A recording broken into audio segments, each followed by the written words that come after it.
اچھا، ایک چیز جو میں کہنا چاہتا ہوں، ایک بڑی خبر ہمارے صحافیوں کے لیے میں آج دینا یہ چاہتا ہوں کہ الحمدللہ کابینہ نے کل رات کو جرنلسٹ پروٹیکشن ایکٹ کی منظوری دے دی ہے۔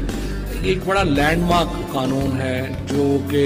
ورکنگ جرنلسٹ کے لیے خصوصاً اور اسپیشلی جو ہمارے کیمرہ مین دوست کھڑے ہیں ان کے لیے اب یہ قانون ہے کہ جو آرگنائزیشن ہے جب بھی ان کو کسی کانفلکٹ زون میں جیسے کوئی دھرنا کور کرنے بھیجتے ہیں کرتے ہیں تو پوری وہ باؤنڈ ہیں ان کو اس قانون کے تحت سیفٹی ایکوپمنٹ دینے کے،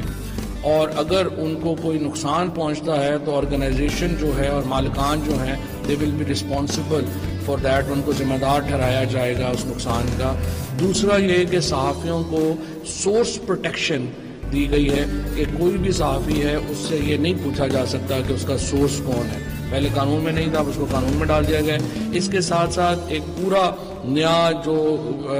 ادارہ قائم کیا جا رہا ہے جو صحافیوں کی کمپلینٹس کو دیکھے گا اور اس کو جو ہے وہ حل کرے گا۔ تو جرنلسٹ پروٹیکشن ایکٹ جو ہے وہ ایک بڑی صحافیوں کے لیے ایک لینڈ مارک ہے پاکستان کے لیے۔ اس کے ساتھ ساتھ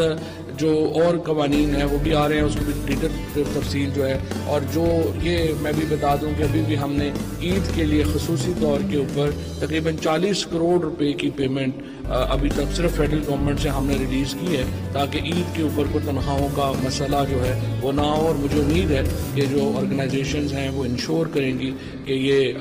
جو پیمنٹس ہیں وہ وقت کے اوپر ہوں۔ اور تیسری بات یہ ہے کہ میں یہ بھی کہنا چاہتا ہوں کہ انشاءاللہ اس سال ہم اپنی جو میڈیا ہاؤسز ہیں ان کو سپورٹ کرنے کے لیے ہم ایک بھرپور پروگرام جو ہے وہ لا رہے ہیں، اور ایک میڈیا ڈیولپمنٹ اتھارٹی بھی ہم انشاءاللہ قائم کرنے جا رہے ہیں، وہ سیکنڈ فیز میں۔ کچھ یہ سناپسس تھے جو میں نے کہا یہ ایک بڑی خبر ہے چونکہ جرنلسٹ پروٹیکشن کی، یہ بھی میں آپ کو دے دوں۔ Thank you.